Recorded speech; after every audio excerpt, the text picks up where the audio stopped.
zelo mala točka možganov, katera dela praktično vse in je odgovorna za večino stvari. Kaj povzroča trenutno te moderne kronične bolezni, obesity in tako naprej? Ne? Ali je to samo hrana ali je to lifestyle? Dejansko dobro, da imamo te mental disorders in da smo kakšenkrat fanatiki od določene stvari. Ne? Ja. Cool, rola vse, ja. Yes, okay. Evo, Matevž, lepo pozdravljen na podcastu. Pozdravljen. Res me veseli, da si se vzel cajt.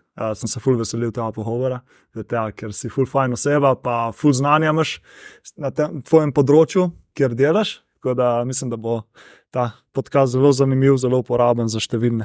Hvala, Jani, to zelo cenim. Bom skušal biti čim bolj kulturen na tem podcastu. Veš, da v osebnem življenju še enkrat imam tako švihnem mimo. Hvala, ja. Me res veseli, da sem tudi jaz tle. Si imel že dosti gestov in sem zelo občudoval tvoj podcast. Dosti krat sem pogledal, povem iskreno, da nisem vedno pogledal vse. Ne? Sem zelo omejen s časom in selektiven s tem, kar gledam. Povem pravici, da ne gledam več nič na YouTubeu ali kaj tako preveč dolgega. Sam tvoje res ima nek nivo in ti zaželim, da bo vedno višji. Ne? Evo, hvala, res. Ful pomeni. Ne, se pač itak je logično, ne, da ne gledaš toliko reči, ne, ker pač delo na univerzi ni kar tako, ne. Vzame verjetno kar dosti cajta, pa zdaj si se preselil nazaj iz UK-ja, pa še to, pa še ono, familija. Familija, tisto najbolj. Nimaš nikoli miru več. Kakšenkrat ti je všeč tišina. Meni je sploh ne uporabljam več radijota, na primer. Kadar imaš družino, kar naenkrat jaz, ko se peljem v službo, tišina, lahko na kakšen tako podcast, enkrat se spomnim, sem dal tvojega, 90% primerov ne dam nič, mi je všeč tišina, da ima malo miru. Ja, tudi ko je mentalno delo, ne, rabi tudi pole glava malo mentalnega počitka, da se malo zbistri. Ja, in vse. je res. Ja. Tako da lahko se zdaj za začetek tistim, ki te ne poznajo, malo predstaviš, Ja. s čim se ukvarjaš, kako si prišel do kjer si zdaj in kaj zdaj počneš. Ok, to mu je kar nekaj nazaj, sam sovražim govoriti samo o sebe, ker nas je toliko na tem svetu in vsak ima lastno zgodbico, tako da ne bom preveč dolg. Jaz tako sem vedno bil zaniman v računalnike, informatiko, ko sem bil mulc, ne. In pri 18 letih sem imel eno nesrečo z motorjem, se zlomil stegnenico, bilo kar brutalno. Tako. In to me je dalo v to, da me je začelo vedno bolj zanimati tako iz vidika rehabilitacije, zakaj nisem mogel več hoditi normalno, oziroma vsaj v začetku, ne, pač prije do neke atrofije mišic, prije do neke imobilnosti, izgubiš si tvojo mobilnost, fleksibilnost in kompleks vseh teh stvari skupaj me tako povlekel v ta ambient, v exercise physiology predvsem, ne. To mi je najbolj všeč, sports nutrition, human nutrition, kako se regulira apetit, to mi je še najbolj bilo zanimivo, zaradi tega, ker ko dejansko začneš gledati, kako se regulira apetit, vidiš, da vemo še vedno zelo malo. No, vsekakor, fast forward, sem se odločil, da pri 23 letih bom šel spet študirati, sem zapustil informatiko, moja mama itak si je mislila, kaj dela ta verjetno, ne. Ampak ona je bila vedno moj največji supporter in dobro sem vedno imel. Tako da sem se odločil, grem v Veliko Britanijo na Škotsko pri 23 letih, tam so takrat pred Brexitom so ti plačali oni šolnino, torej nisem nič plačal. Ja, bivaš tam in daš nekaj v ekonomijo. Sem končal dodiplomski v sport science, z tako najvišjim profile of grades, kar mi je bilo tako, ko sem bil mi je dalo kar neko zadoščenje in to mi je tudi dalo eno nagrado, sem potem dobil scholarship za magisterij na isti univerzi, Aberdeen University, in sem tam opravil tudi masters v sport science. povem iskreno, da tam ni bilo dosti usmerjeno v appetite regulation, tako energy balance, kar mi je mene najbolj... In sem malce gledal okoli. Sem videl v Aberdeenu, The Rowett Institute, zelo poznan inštitut za prehrano. Ima tudi en neuroscience department, imajo human nutrition department, ampak imajo tudi neuroscience department. In ko gledaš, kako se apetit regulira in telesna teža in poraba kalorij in tako dalje, vedno vidiš, da na koncu so možgani tisti tako master orchestrator. In sem rekel, ok, skušam. Sem šel na eno konferenco, mini konferenco v Aberdeen, kjer so bile te dve profesorci, Laura Heisler in Alexandra Johnston. Alex Johnston so zelo poznana, tako so Alex Johnston v human nutrition, v appetite ambientu zelo poznana. In sem se dejansko jim predstavil, sem rekel, kaj me zanima, da me to všeč, če iščemo kakšna PhD student. In dejansko to jim je zelo všeč, ne, tem profesorjem in PI-jem, da ti dejansko vsi en toliko bolzi, ne, in da greš tja in da pokažeš to inicijativo. Ti se moraš verjeti, kako malo je tega. Je res zelo malo. In ti ni treba biti pameten, ker jaz sigurno nisem, to tisti, ki me pozna, ve to. Ampak naprimer za doktorat to je nek maratonc, ne, delaš na počasi in to samo pomeni, da ja, in toliko veš, kaj delaš, si se navadil stvari, ampak si naredil tvoje mini jobs, ne, v roku 3-4 let. Torej sem dobil to možnost in sem dobil scholarship tudi tam na Rowett Institute, na University of Aberdeen, v smeri bolj neuroscience. Sem delal glavne raziskave na miših, gledal, kako dejansko energy balance, appetite se regulira na nivoju možganov. Sem rekel, da bom zelo kratki, na koncu sem bil koliko 40 minut. Konc podcasta. Ne. Se je fajn zvedeti malo ozadje, ne, kako te je pripeljalo, do kjer si danes. Ja. Spohuno zanimivo nesreča, ker sem rekel, da smel, ne. Verjetno, če ne bi bilo nesreča, sem ne bi ukvarjal zdaj s tem. Ne. Ja, sigurno.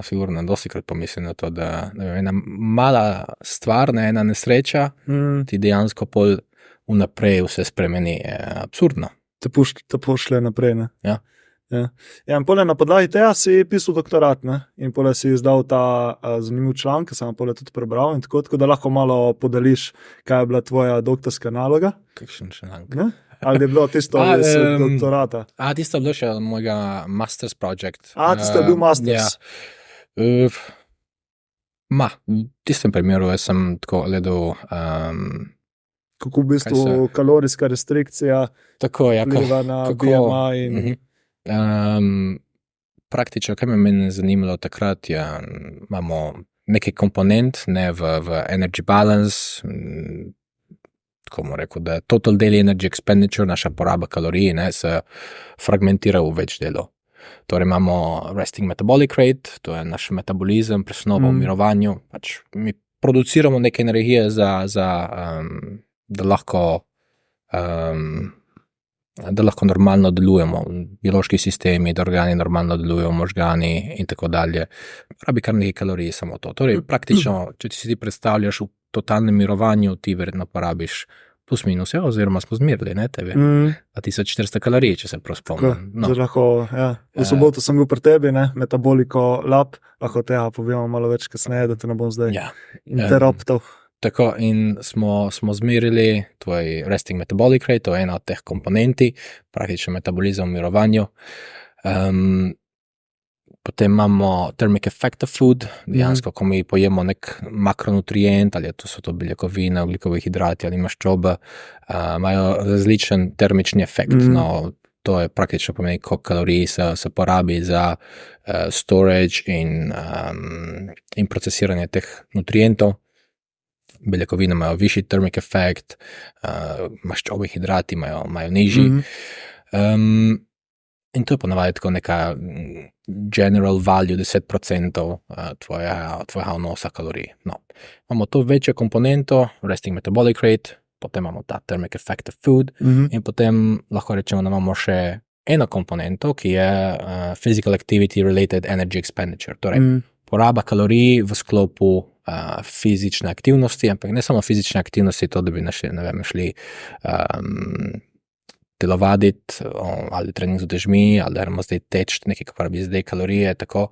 Ampak tudi tisti gibi, kot naprimer posture, torej mi, kako se držimo, ali stojimo pri mizi, ali imamo standing desk in stojimo, bomo uporabili malce več kalorij, ali sedimo, fidgeting, to ne vem, kako bi bilo v slovenščini, bi bilo tako malce se premikanje, tako v tem stilu, kako se jaz vrtim, jaz verjetno, ko imam nek ADHD, se vrtim kar nekaj dosti in dajmo reči, da imam kar nekaj tega fidgetinga. Ja, jaz tudi težko, skozi mora nekaj, tikati, delati, ne, tako da. Ja.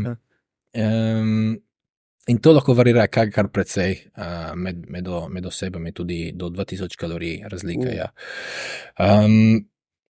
Zdaj, seveda, atleti bojo imeli to komponento višjo in bo lahko to fragmentiramo še dodatno to komponento, kjer je tako volitional exercise, ki ima to komponento porabe energije, in non-volitional exercise or subconscious physical activity, reče, ne vem, ta fidgeting, na primer, je posture, recimo nekdo, ki bo šel na dieto, bo te komponente se spremenili in ponavadi, če je kaloričen deficit prisoten, ne bomo toliko več stali, bomo raje sedeli in se niti zavedali in torej bo ta komponenta malo padla. Thermic effect of food, ja, pade, ker pojemo manj hrane, seveda, ampak bolje še resting metabolic rate, tudi to pade za par procentov običajno. In to bi bila na dieti, ne mislim, tako v kaloričnem deficitu. In to bi bila neke te 3 ali 4 komponente, kako si obrazložiš bolj nasplošno 3 komponente, resting metabolic rate, thermic effect of food in physical activity energy expenditure. Običajno resting metabolic rate je tam 60-70% celotna poraba energije dnevna, in potem odvisi, ali smo bolj športni ali ne. Odvisi od nas. Ne vem, če bi kaj nadaljeval v to, govoril, kako deficit vpliva na to, ali... Ne, v bistvu se je videlo, ko si zdaj govoril, se pravi, kadar ti imaš v času kalorijskega deficita, se pravi, kadar reš na hujšanje, se pa tudi bazalni metabolizem se malo spusti in tako naprej. Ne, se pravi, si malo manj fizično aktiven, pa pole še manj, ko si rekel, ta posture in to, in pole se vse malo spusti dol, tako da verjetno moraš biti tudi na to pazljiv. Ja. Zdaj tle je tudi nekaj teorij, naprimer Paolo Piaggi, on je raziskovalec, mislim, da on dela za American National Health Service, na IHS, mislim, da je, se ne spomnim na pamet. On je dal eno zanimivo teorijo ven o thrifty in spendthrift phenotypes, torej imamo tako neko, seveda, genetsko komponento, ne, lahko rečemo, lahko imamo argument, da vsaka stvar, naše obnašanje, kako mi se odzovemo na neko stvar, ima neko genetsko komponento v tem. Paolo Piaggi, na primer, torej s to teorijo spendthrift ali thrifty phenotype, je dejansko pokazal, da imamo tako 2 fenotipa. En je, na primer, thrifty phenotype, kateri, ko, na primer, se pojavi en kaloričen deficit, bo skušal ta deficit zapreti. Kaj mislim s tem? Popravil čim bolj blizu priti maintenance kalorij. Torej, bo kompenziral z manj fizične aktivnosti, tudi brez da bi hotel to, ne. Bo ta adaptive thermogenesis, ki je komponenta tako to bi lahko se dotaknil malce kasneje, zdaj sem že okrojen can of worms, ko sem to rekel, je ena komponenta, ki ponavadi se manifestira tako med dietiranjem, ne. In adaptive thermogenesis pomeni samo to, da dejansko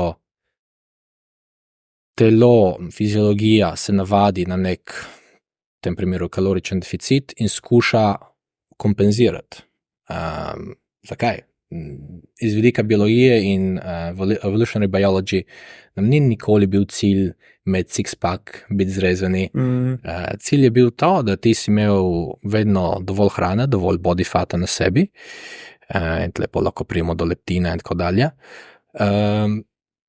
da preživiš. Ni bilo vedno, food wasn't always easily available, kar še enkrat povem po angleško, se opravičujem. Še vedno manj katastrofalno slovenščino, tudi če sem bil zdaj tle 1 leto. Ja, vse tisti taki izrazi so po angleščini, ker mislim, se tudi v slovenščini jih razumeš, ne, ki so primarno v angleščini uporabljeni in pole. Se mislim, da tisti, ki se zastopa na te tematike, mu ne bo panike. Ja. No, zdaj sem pozabil, kaj sem govoril. Spravi... Adaptive thermogenesis smo govorili, spendthrift in thrifty phenotype. No, torej, te thrifty phenotype ljudje so malce bolj nesrečni. Torej, bo skušali, brez da se zavedajo, bo zaprli ta kaloričen deficit, bomo imeli težji life, ko bojo hoteli izgubiti telesno težo. Apetit se bo dvignil, poraba in mišice postanejo bolj efficient pri kontrakciji, mišični kontrakciji, se uporabi torej manj energije na kontrakcijo. Vse te adaptacije se ustvarijo in povzročijo malce tako težje poslabše oziroma stvarijo tako težji weight loss. Težje pogoje za hujšanje. Za zgubiti težo. Zdaj lahko špekuliramo, kdo je malce ima bolj koliko je pa razširjena ta različna fenotipa? To je bolj tako ena teorija, ni prav. To je teorija bolj. Ja, to je zreč kopica genov, kateri prikažejo to. Ni samo en gen nikoli, ki to dela, oziroma so nekateri primeri, imaš leptin deficiency, naprimer, kar povzroči morbid obesity, ne. Ampak to običajno je neka kopica genov. No. Tudi v overfeeding studies, ta thrifty phenotype, bo, ko se povečajo kalorije v kaloričen suficit, torej to pomeni, če še to povem, ne, da za pridobiti na težje je potreben kaloričen suficit na dolgi rok, medtem ko za izgubiti težo je potreben kaloričen deficit. Torej tudi pri overfeedingu, ko imamo nek kaloričen suficit, bodo te osebe ne bojo povečale physical activity energy expenditure, kar običajno se zgodi, da ko povečamo naše kalorije, bomo tudi malce bolj porabili, ker kalorije se ne samo bolj gibali, bomo imeli večjo željo tudi za posesati stanovanje in pokositi travo in take stvari. Ne? Te osebe, te thrifty phenotypes pa tega ne tako dobro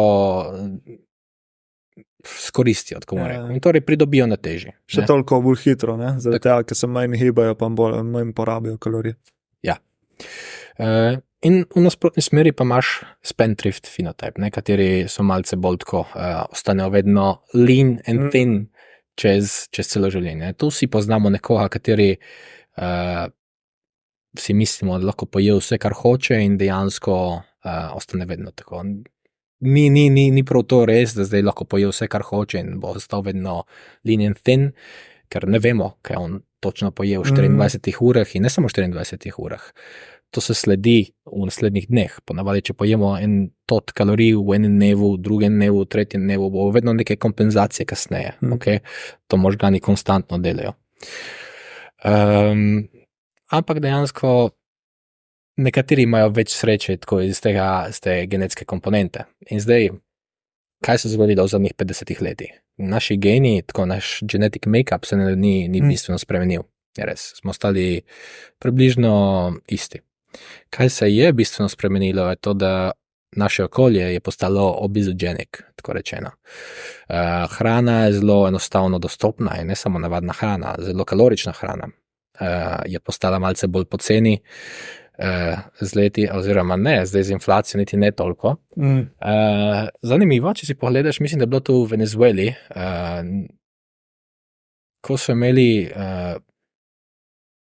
masivno inflacijo in dejansko so težko sploh lahko kupili hrano, zdaj nisem prav točen, dejansko hrane se ni dala kupiti tako enostavno, zaradi pomanjkanja denarja in je država, tako na populacijski ravni, cela država, mislim, da bila Venezuela, so izgubili cirka 10 kg telesne teže v povprečju. Kaj se je zgodilo? V povprečju, mislim, da je bilo nekaj takega. Vsekakor je bil nek nationwide weight loss zaradi famine, ne, zaradi lakote. Pomanjkanje hrane. kaj se pa zgodilo, so postali bolj zdravi zaradi tega. So postali manj obese, tisti, ki so bili obese, in tle je evidence, tako študije so kar direktne in povejo, da dejansko tisti, ki imajo prekomerno telesno težo, predvsem preveč maščobe, katerkoli weight loss, 3, 5, 10% bo zboljšal markerje zdravja, to naprimer glucose handling, dyslipidemija, blood pressure. Tako da, ja, je okolje tudi problem. Ne? Tako en zelo znan, on je napisal super knjigo, Stefan Guine, ko želijo, se ne spomnim imena knjige. Stefan Guine, se res ne spomnim, sigurno boš dobil.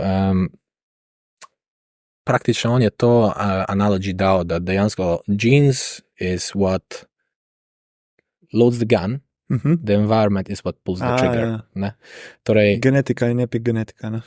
tako, imaš kombinacijo teh dveh, ja, ok, lahko imaš genetiko najslabše, ampak boš težko kopičil kilograme, če nimaš dejansko kalorij za spraviti v sebe. Ne? Ja. Ja, ker to v prehranskih krogih je bila pred leti, oziroma se je še vedno ta debata, kaj povzroča trenutno te moderne kronične bolezni, obesity in tako naprej. Ne? Ali je to samo hrana ali je to lifestyle, se pravi sedeči lifestyle? Verjetno je neka kombinacija obojega. Ja, je vedno multifaktorialno. Vedno mi bi si želeli, je ta stvar, ta stvar. Cuker je kriv, ne? Hidrati so krivi, maščobe so krivi. Ja, ni samo to, ne. Je pa sigurno, mi v zadnjih 10 letih mi smo neverjetno obogatili našo hrano, ne samo 10 letih. Jaz, če se spomnim, preden sem šel v UK, to je bilo 10 let od tega, nisi dobil tako kalorično močne hrane kot zdaj. Malo razliko opazim, ne, v food environment. In imamo mi kot živali in tako dalje, se kliče optimal foraging theory.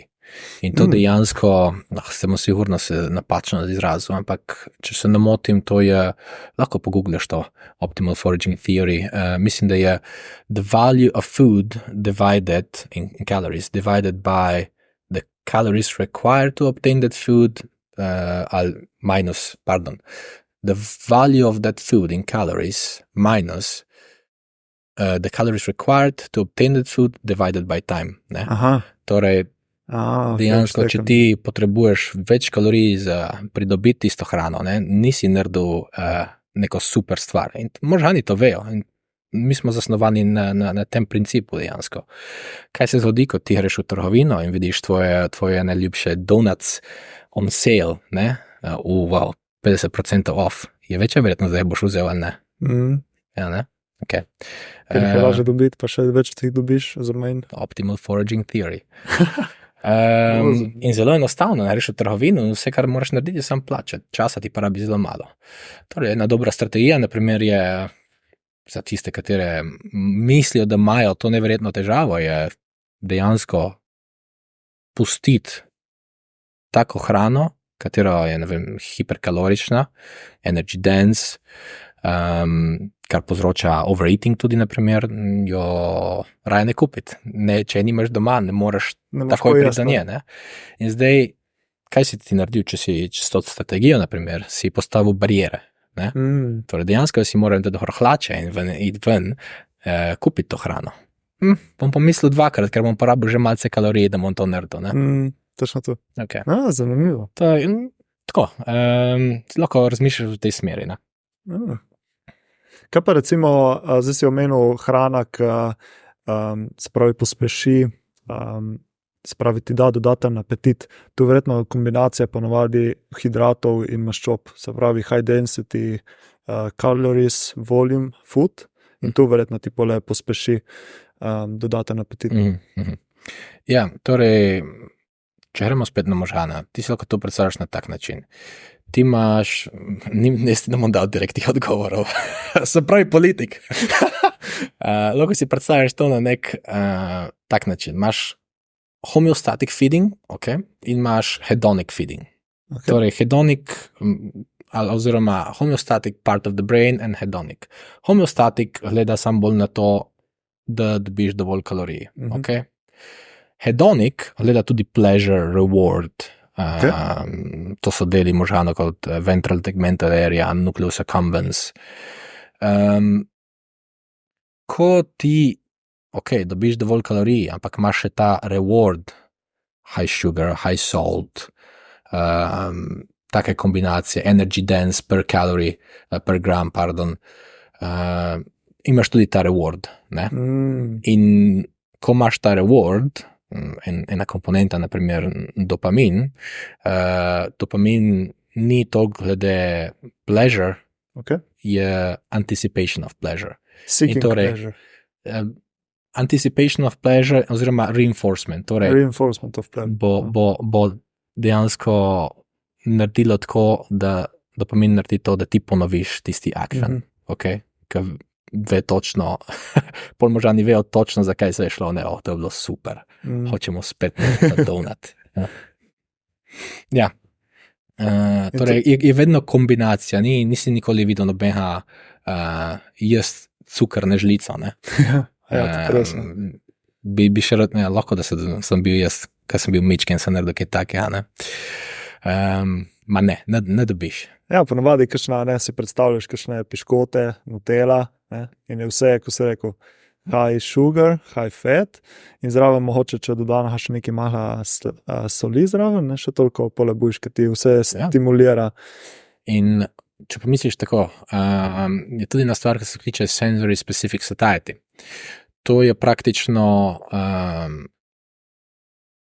ti si predstavljaš to se narediš tudi naprimer na variety. Ne? Kaj se zgodi v kontekstu overfeeding, buffet, ne? Nahreš na en buffet in imaš vseha, ne? Sigurno boš pojedel več, zaradi tega, ker imaš variety. In to maksimizira ta sensory specific satiety. Si povečal, si pojedel vse tako, salty food, savory food. Sigurno boš imel prostor za ice cream, za sweet, ne? In to je to.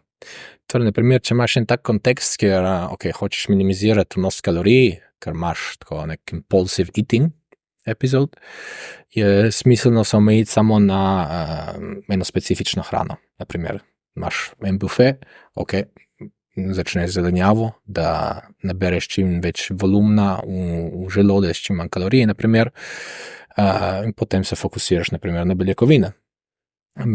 Beljakovine tudi imajo tako en visok satiety index in bo prišlo do saciacije ali satiation prej, torej bo zaključil obrok, oziroma to prije se kliče meal termination, ker dejansko zaključiš obrok in boš verjetno minimiziral katerikoli damage bi lahko naredil, ne tako na kratki rok. Ampak tle si na kratki rok naredil tako dal eno bliž hor na tvoj problem.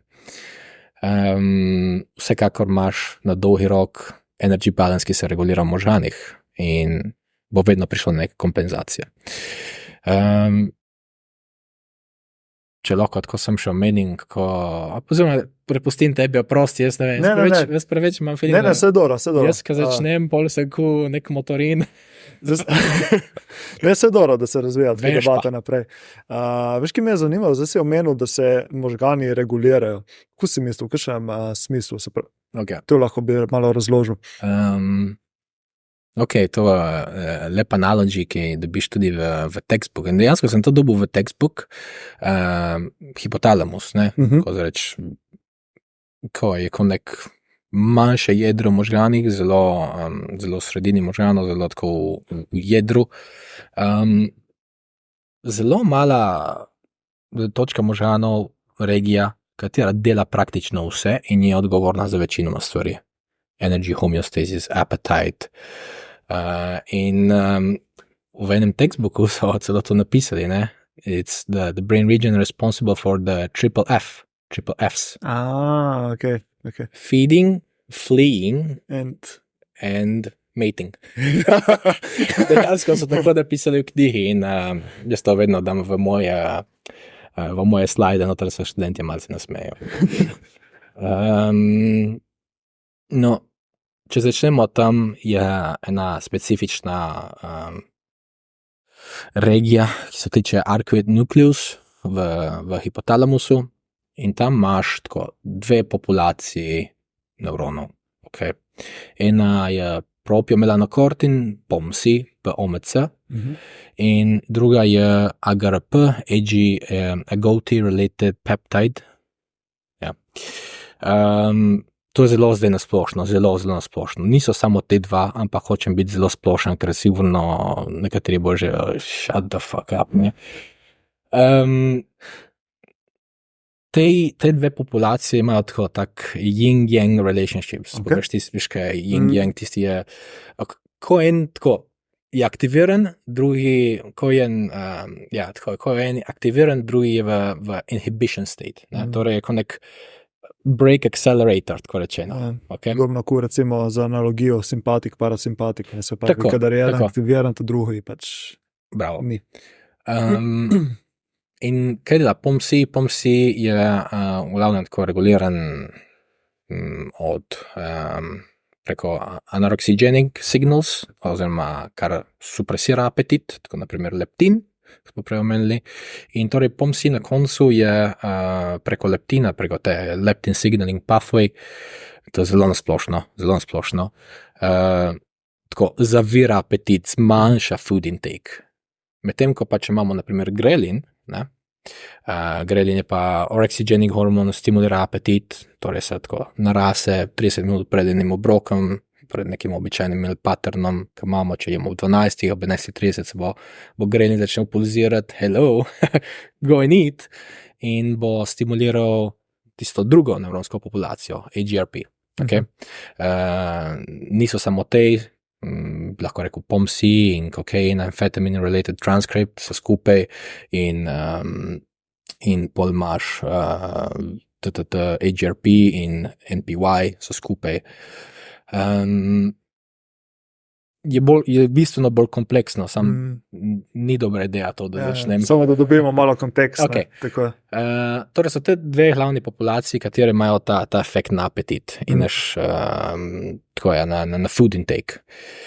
In se naprimer, če gremo na POMC, ne, v to stran, kjer se zavira apetit. Imamo razne hormone, kot naprimer leptin. Leptin je produciran iz adipoznega tkiva, proporcij tudi koliko adipoznega tkiva imamo na sebi.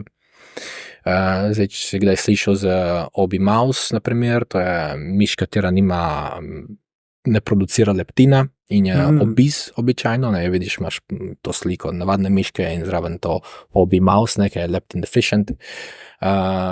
Ok, super, smo dobili solucijo do obesity, ne, torej samo dodamo leptin in bomo imeli zaviranje apetita.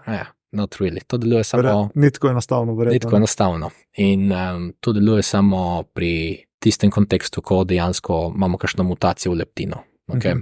Torej, ne produciraš leptina, ok, ti ja damo iz zunanje exogenusly, pominjacirali leptin, pride na normalne nivoje, oseba bo imela normalno težo, oziroma bo normalno lahko živela. Sicer pa bo imela neverjetno konstantno lakoto, če si leptin deficient. In tle je uncontrollable.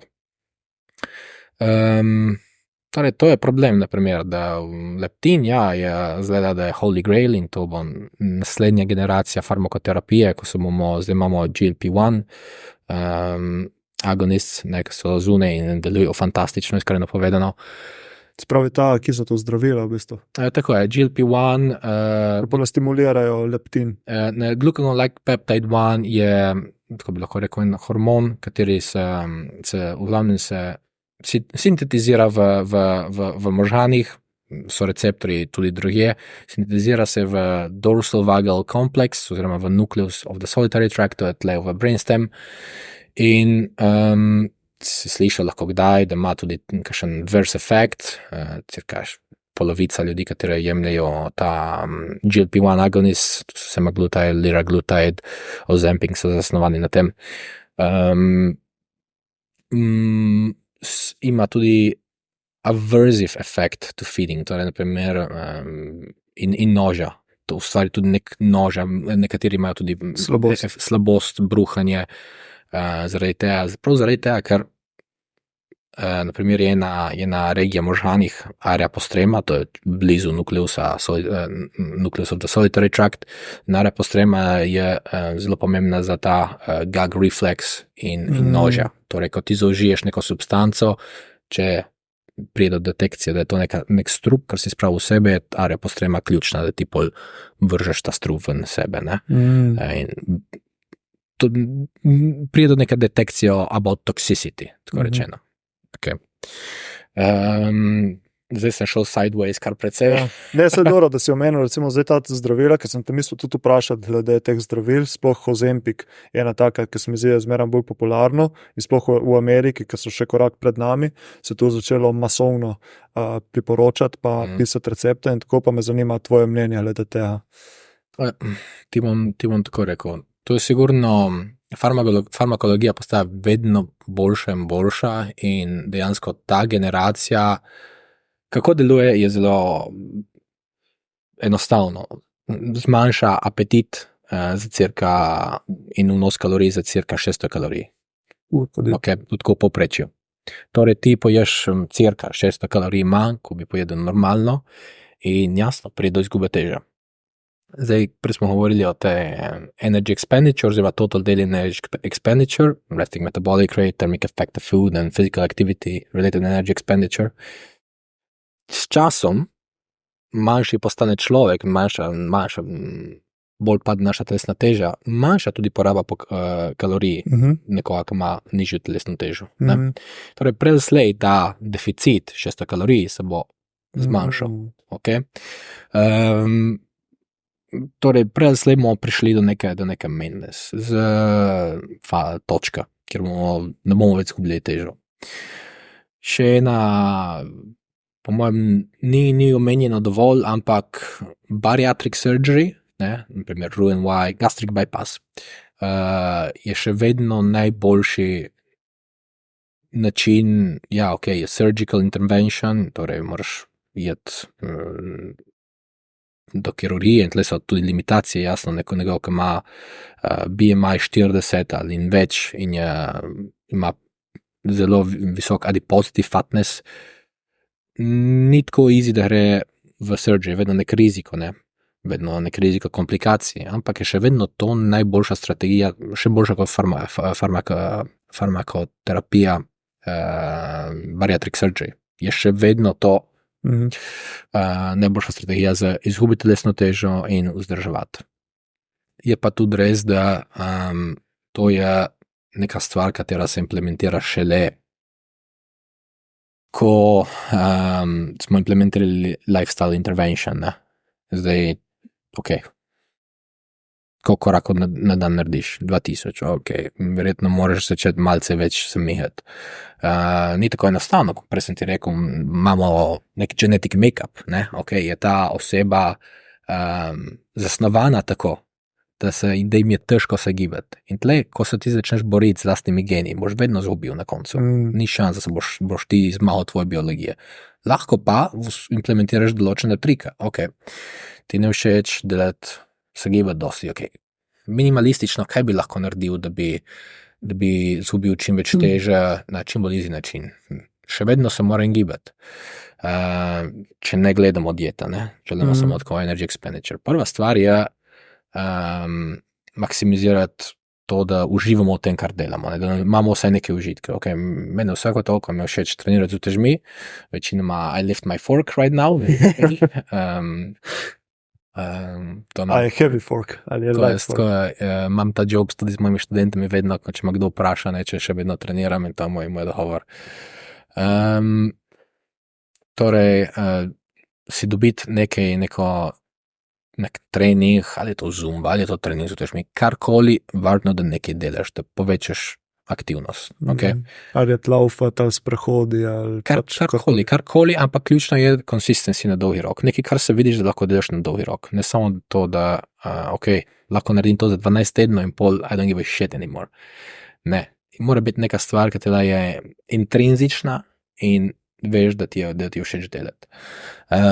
Zdaj, lahko imaš tudi ekstrinzične faktorje, kot naprimer, greš z enim kolegom, ampak to preslej bo šlo, ne bo vedno tam. torej dobiti nekaj, kar ti je všeč. Dobro. Kaj se zgodi s časom ali na dieti ali pa s časom staranjem? Začnemo malce izgubljati puste mase. Ne izgubimo samo maščobo, če mi storimo nek kaloričen deficit.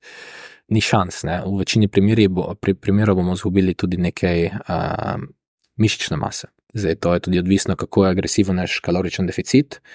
In vem na primer, da ta farmakologija je bila tako kar pod drobnogledom, zaradi tega, ker so pravili, ok, sleda, da te GLP-1 agonist tudi povzročijo kar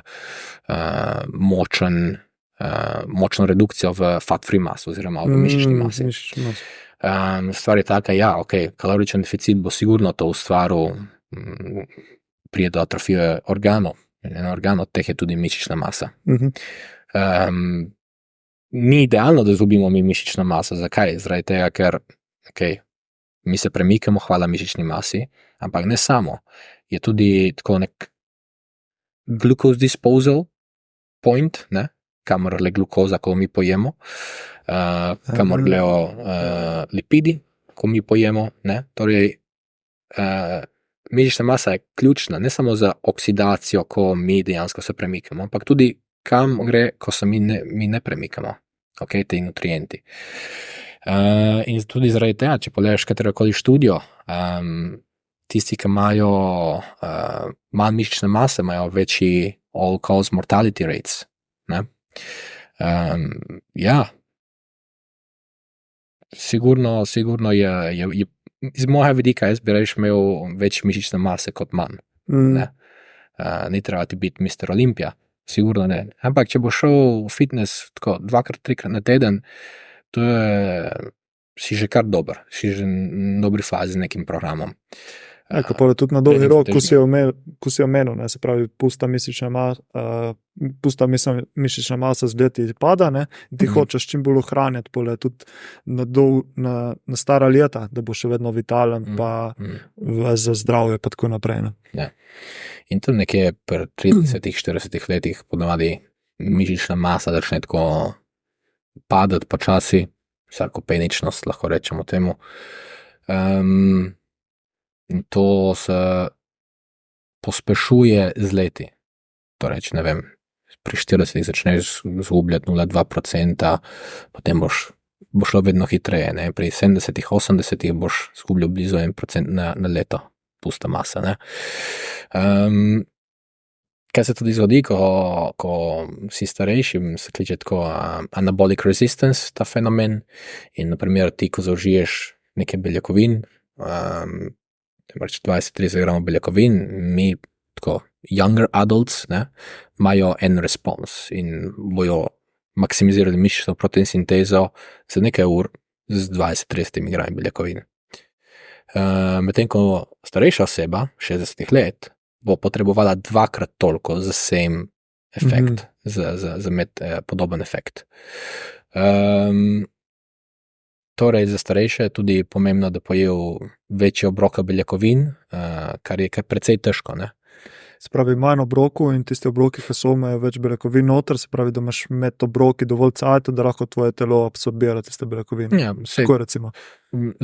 Iskreno, jaz ne verjamem v to, da telo absorbira samo 20-30 gramov beljakovin. Ja, to sem te tudi hotel vprašati, ker v bistvu leto se pa šla, ne, ta študija, ki je pokazala, da lahko da ti, ali lani je bilo? Mislim, da je bilo lani. Vse je bilo, vse skozi študije te hodijo skozi ven, razumeš?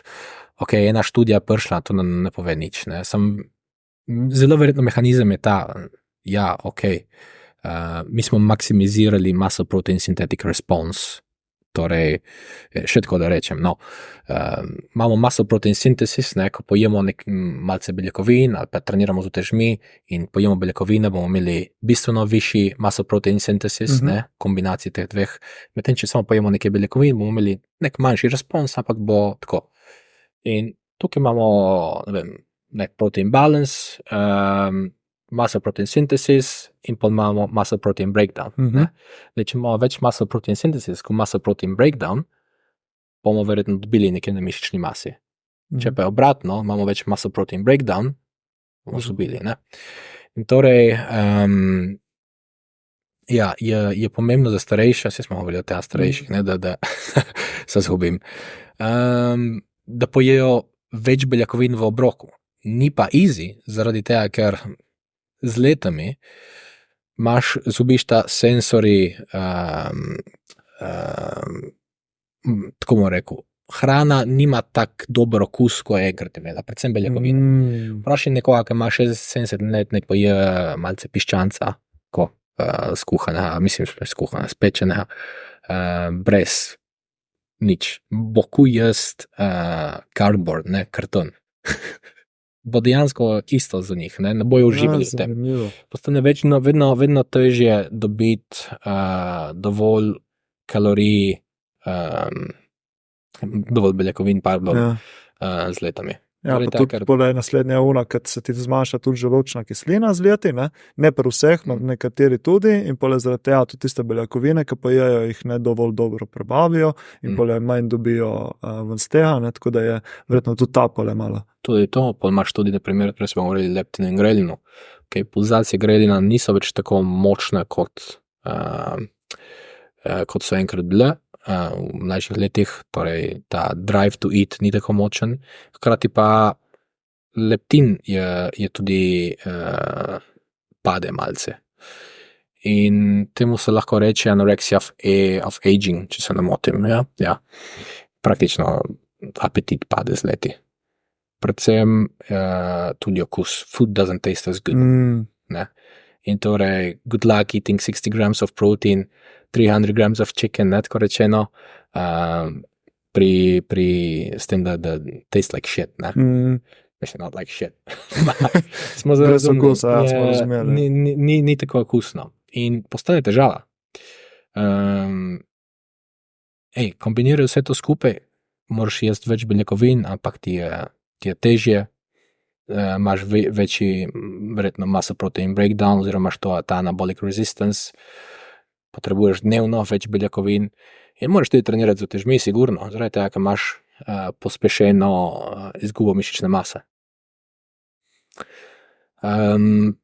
Zakaj trening z utežmi?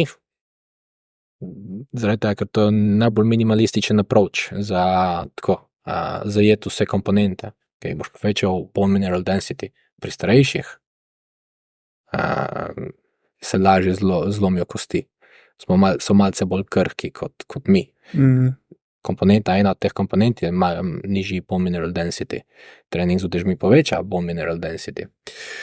Trening z utežmi poveča mišično maso. Sigurno nekaj, kar starejši rabijo. Če bi imel nek tako minimalističen approach, ker bi priporočal vsem, je težko ga dobiti. Odvisi od konteksta. Za starejše, če bi imel eno stvar izbrati med ali delaš kardio, ali delaš endurance type of exercise, ali delaš strength training, beži z utežmi. Če bi imel sam za eno izbrati, ne? In največji problem je to participacija v katerem koli tako structured exercise. Še vedno na populacijski ravni 30% ljudi dejansko partakes, ne, se sodeluje v tako kakšnim strukturiranim treningom, ker dejansko jih ne zanima in ne. Pa se mi zdi tudi z leti, te zmeraj bolj vleče v ta endurance športa, ne, se pravi, ko si mlajši, delaš malo več v fitnessu, ne, pole z leti, vsaj jaz imam tako percepcijo, da mogoče tako, da vleče bolj na kolo, pa tek in se ne toliko odločajo za fitness. Možno. Ne vem, meni se mi zdi najbolj odvisi od kaj ti je všeč. Tako, kakšen mental disorder imaš. Ali imaš kakšen body image dysmorphia, kaj drugega. Ja, dejansko dobro, da imamo te mental disorders in da smo kakšenkrat fanatiki v določene stvari, ne? Ja. Se včasih te tisto vleče pole naprej, ne?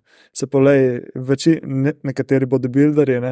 Zakaj hočejo imeti idealen fizik, ne? Zato, ker imajo pač do neke mere neko body dysmorphijo oziroma slabo samopodobo in se želijo dokazovati. Sigurno. Ja. Tako da ja.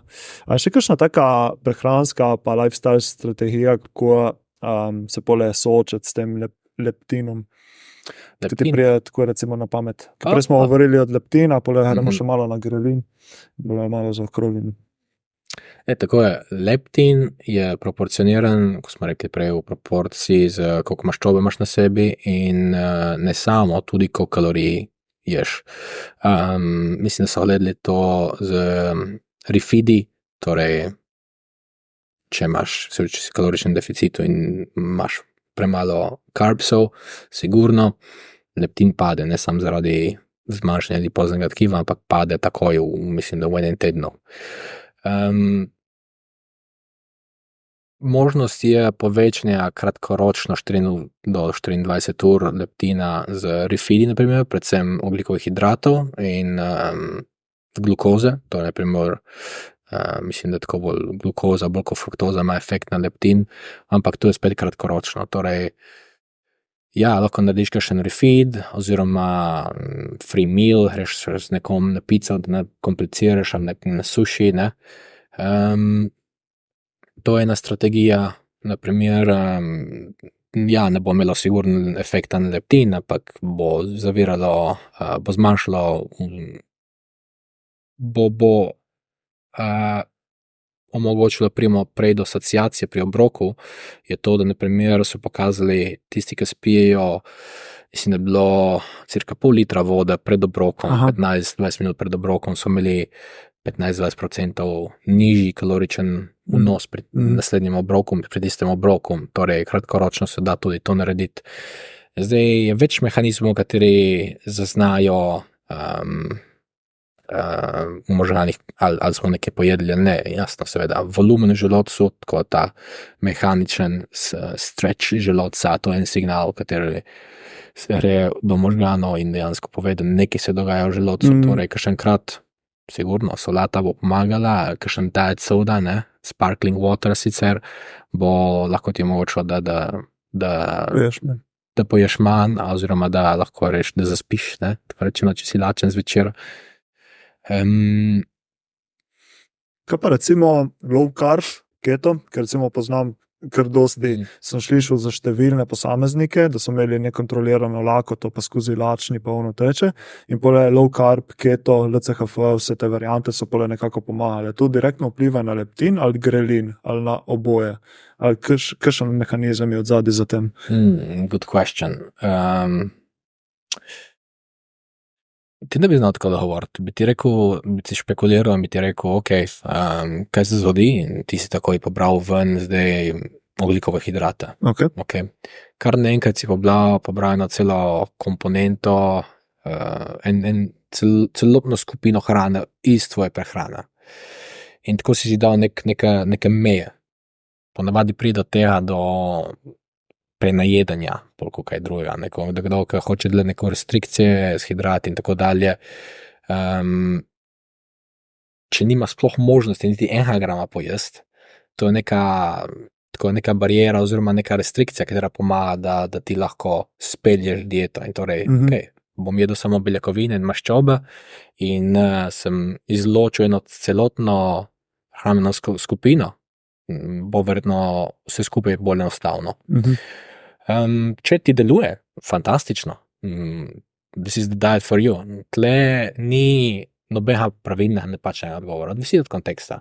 Si ena, ne vem, tajnica, katera da porabi dosti kalorij in ti to ful sedi, super, go for it.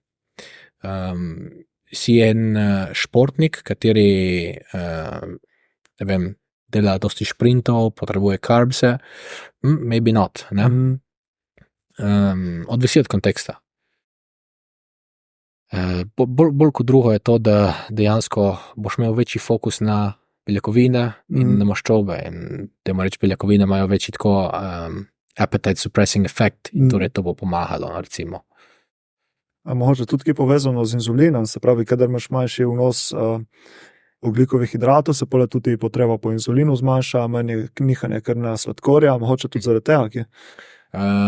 Potencialno, jaz bi bolj rekel to, da je naprimer, breaking news, ampak tudi beljakovine producirajo inzulin, ne? Predvsem esencialne beljakovine. So dejansko, mislim, da so primerjali ena zanimiva študija, ker so primerjali leucin in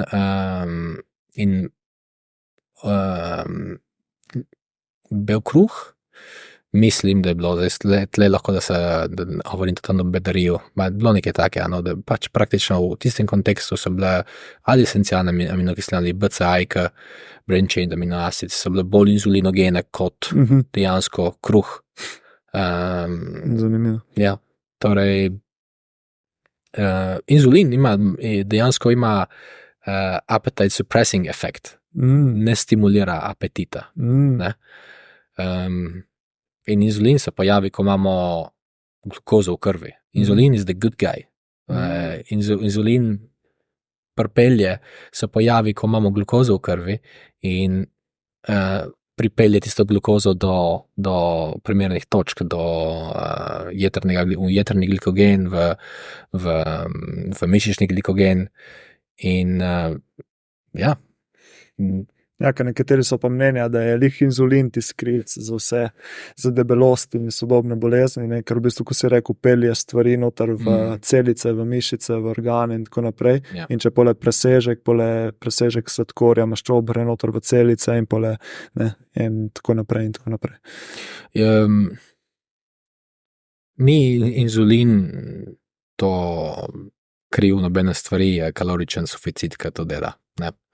Zdaj, ja, sigurno, ok, imaš, na primer, v primeru kaloričnega suficita, da mi pojemo 200 kalorij več, kot potrebujemo, ne, hipotetično. Beljakovine so najmanj fattening nutrient, ok, ker da pridemo do konverzije v fatty acids, trigliceride, je pomenilo kar nekaj konverzij. Mora prvo se postati glukoza in potem šele z glukozo se mora spet priti do te konverzije v lipide, tako rečeno. Maščobe so najbolj tako fattening, ne, ko gremo v suficit, ker so že maščobe in torej bo takoj, ni potrebno nobenih konverzij. Hidrati bo nekdo ti rekel, ok, carbs are fattening, they turn into fat. Zelo redko pri ljudeh glukoza postane maščoba. Ja, ko so morda saturirani, ko je saturiran glikogen mišični in liver glycogen, torej jetrni glikogen, ja, ampak še vedno. Beljakovine, na primer, če ti se prenaješ z beljakovinami, je najmanjši riziko, da boš dobil na maščobi. Medtem ko če poješ maščobu, za suficit, je večja verjetnost, da boš dobil na maščobi, samo zaradi tega, ker je dejansko konverzija zelo enostavna. Ja, pa pole itak beljakovine, ko si rekel, se pravi, da trejo še apetit, tako da če poješ dosti beljakovin, boš pojedel manj druza in tako naprej. Ne? Ja. Recimo. Nisem noben advokat, sploh ne znam slovenščine, da bi jedel, ti ne zdaj hočem reči, da ok, pojej eno kravo. Ne.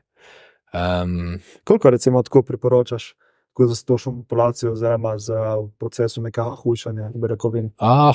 Odvisi od konteksta, ja, to, kar si omenil, na primer, ali si tli na energy balance, na energijski bilanci, ta slovenščina. Ali ti si v suficitu ali v deficitu, to se odvisi. Ne? Zdaj, če si v kaloričnem deficitu, so potrebe po beljakovinah višje, bo neka večja oksidacija beljakovin v deficitu in ta vrednost lahko gre tudi nekje do 3,1, 3,3 grama na kilogram puste telesne teže, oziroma fat-free mass. Torej, everything your body weight minus fat mass. Ne?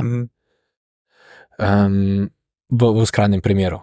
Ampak to, na primer, je naredil Eric Helms meta-analysis, mislim, da je bilo to že od 10 let od tega in je to dobil to vrednost 3,1 ali 3,3, se ne spomnim točno. In to samo, ko si zelo lean, si na nekem nizkem body fatu in je zelo agresiven kaloričen deficit prisoten.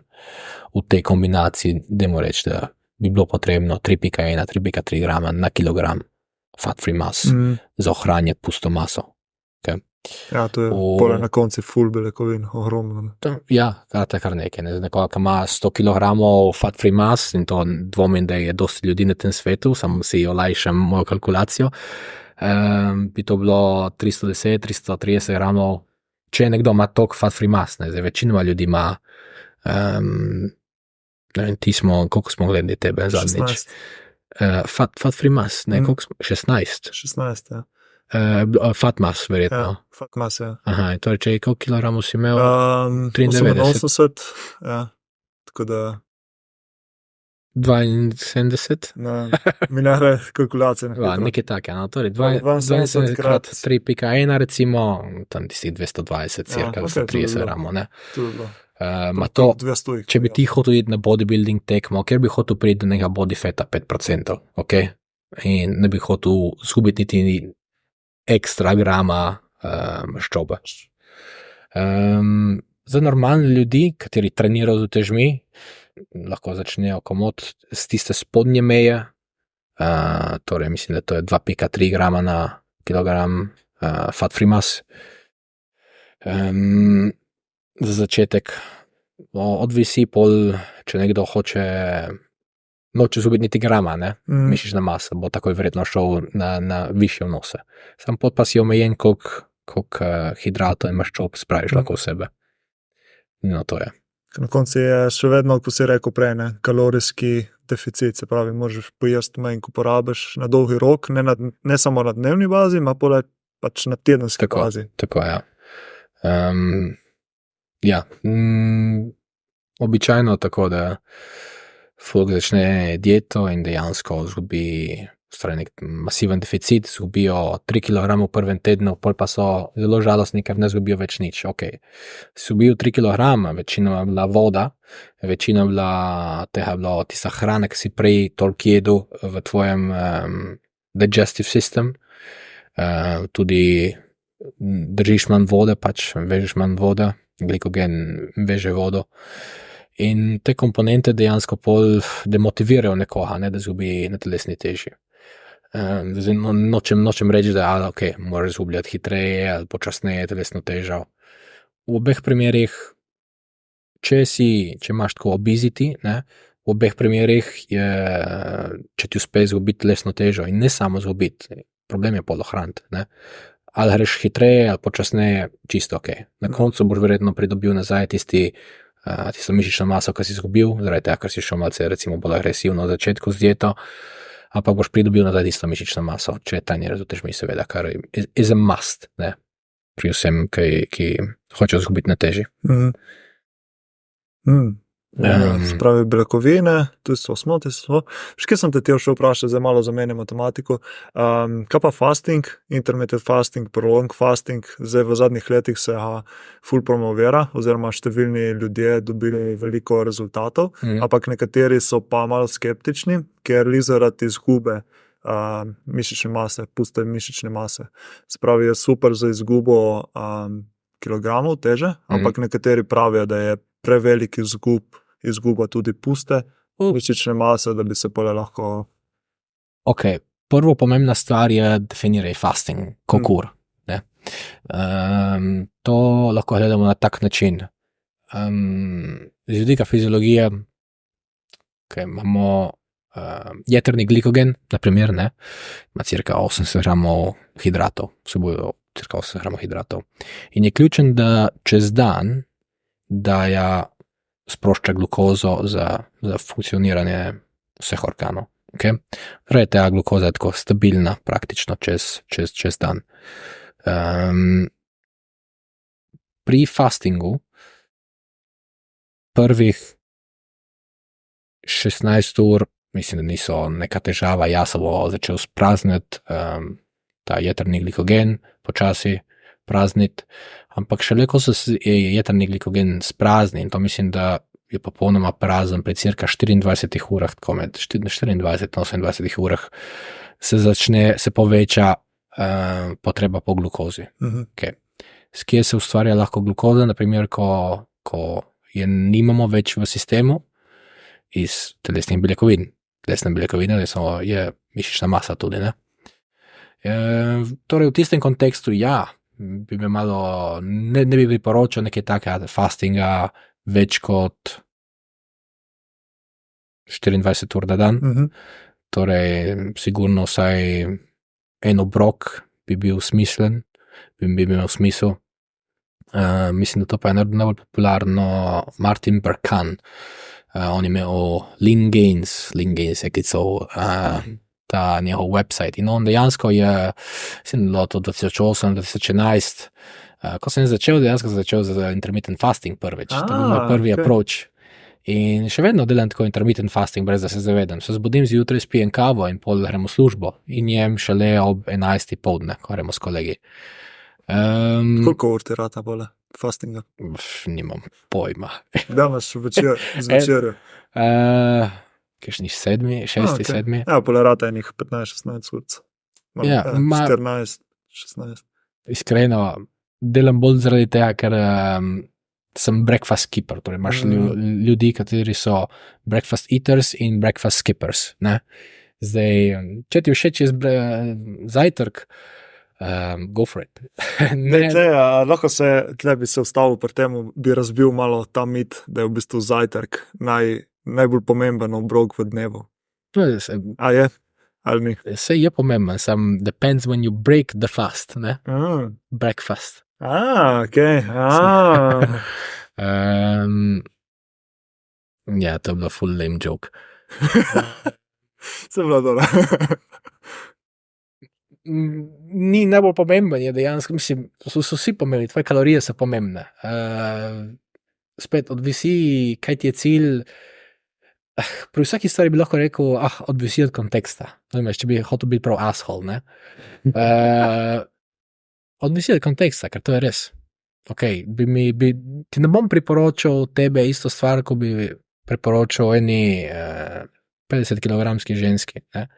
Sigurno bo razlika, so sex differences razlika, kaj dela v življenju, ali je športnica, ali dela v pisarnice v dan. It's all about the context. Ne? Bi priporočal intermittent fasting nekemu športniku? Verjetno, da ne. Lahko prova. Sam dvomim, da se bo izvajal kakšne šprinte, ponovne šprinte v fasted stanju z neko kvaliteto. So pa naredili, mislim, eno študijo na to in na tem in nekateri športniki so potrebovali nekaj dni, da so se adaptirali na to. In pol je bilo malo boljši, sam vseeno, študija trajala, 2 tedna, mi vemo, kaj se je zgodilo v tisti študiji v 2 tednih. 3. teden, nimamo pojma, kaj se je zgodilo. In ne moramo nič reči, da to se bo dogajalo v 3. tednu. Zaradi tega, ker študija trajala 2 tedna. Torej, mislim, ne moramo dovolj reči, to dejansko ti bo delovalo na dolgi rok. Ja, za 2 tedna lahko ti bo delovalo. Pa pol 3, God knows, nimam pojma, te ne morem ti reči. Ker če bi ti rekel, bi se ti lagal.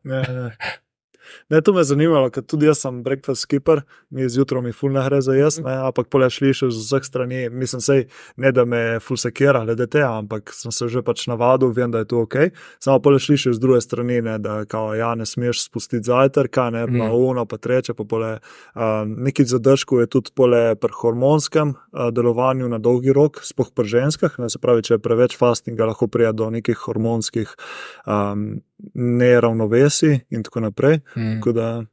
Ja, potencialno. Se bolj zato za temu se reče energy availability. In je malce bolj na dolgi rok, ker dejansko energy availability, tako ti moram rekel, je neka kalkulacija, katera ti pove, koliko energije imaš na razpolago za biološke procese v telesu. Običajno, to se računa tako, da naprimer je vrednost 45 kalorij na kilogram telesne teže, torej če si ne imaš, je optimalno in torej naprimer, če imaš, temu reči, na kilogram fat free mass, mislim, da je, torej če imaš, ne vem, fat free mass 50 kg, 50 krat 45, dajte mi izračunati hitro. 50, 45, 2000. 2000, 2000 in nekaj. 2200 nekaj taza. Ja, 2200.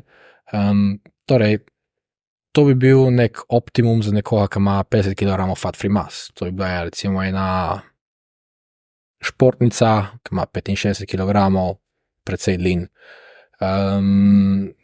tako normal body weight. In to bi bila neka idealna vrednost, s katero ti začneš, ne, tvoj vnos kalorij. Ko greš pod neko, dajmo reči, pod 30, začne postajati, lahko tudi prej, postajati riziko za female athlete triad, naprimer je ena pri ženskah. Torej, increased likelihood of eating disorders, decreased bone mineral density in tretja, ki se ne spomnim trenutno, loss of the menstrual cycle dysfunction. To je ta Rett sindrom, ne? Tako, ja, točno, Retts.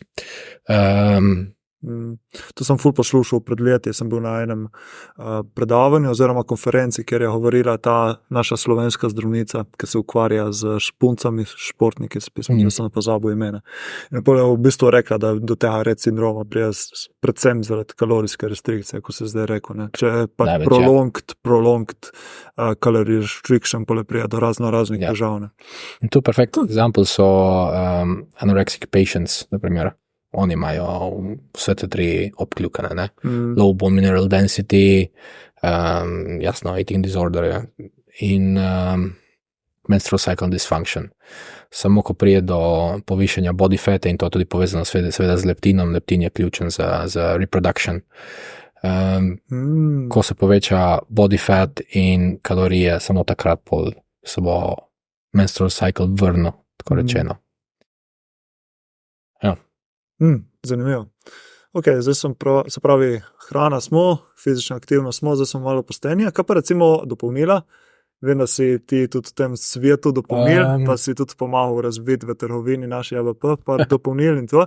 Kaj pa recimo dopolnila za weight loss? To je tudi en tak svet, ki nekateri to ful hvalijo, ful poročajo, po drugi strani pa nekateri so ful proti temu, kako si rekel, ne, konec koncev je važna kalorijska restrikcija.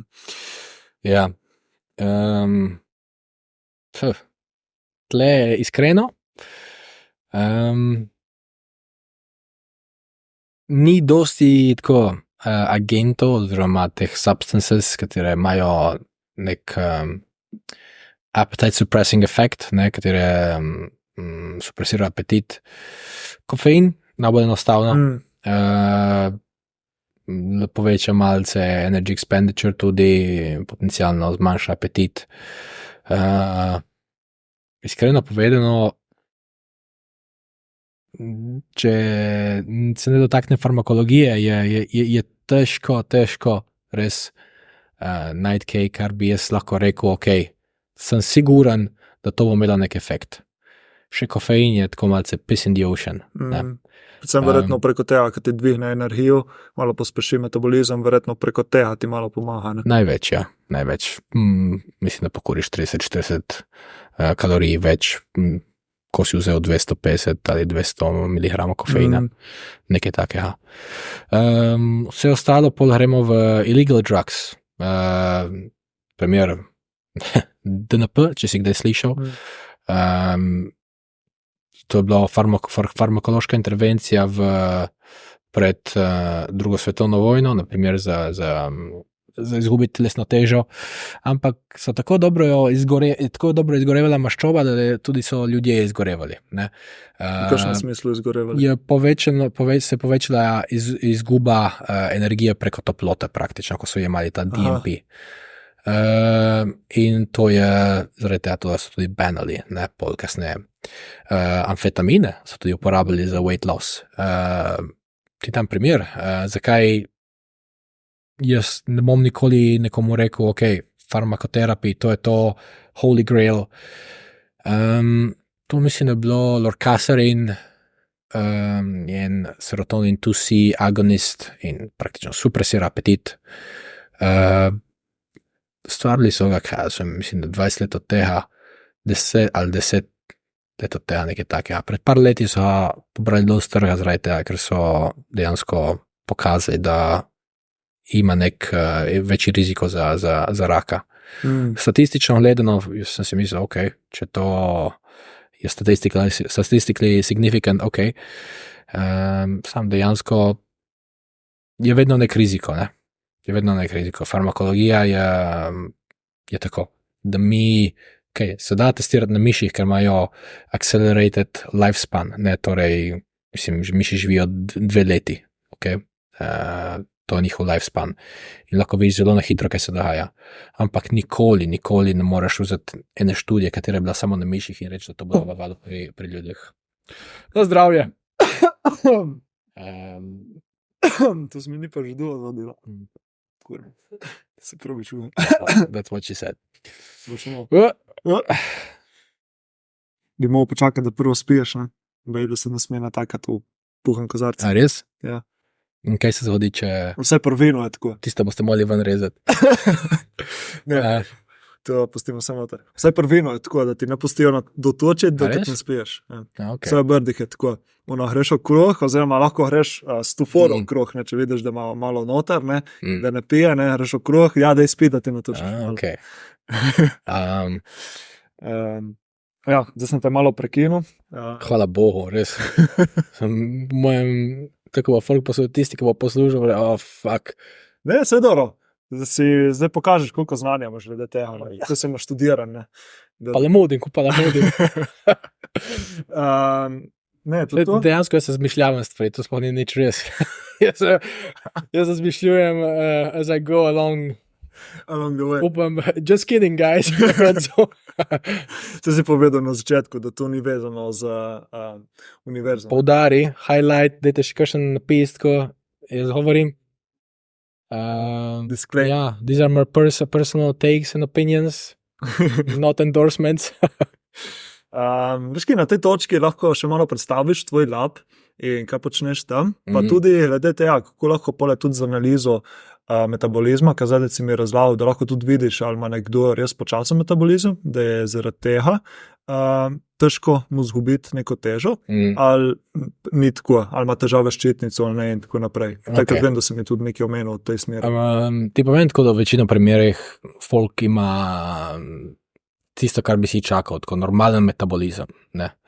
Zdaj to je bolj tako firbc, kazem, tako bolj curiosity. Ne?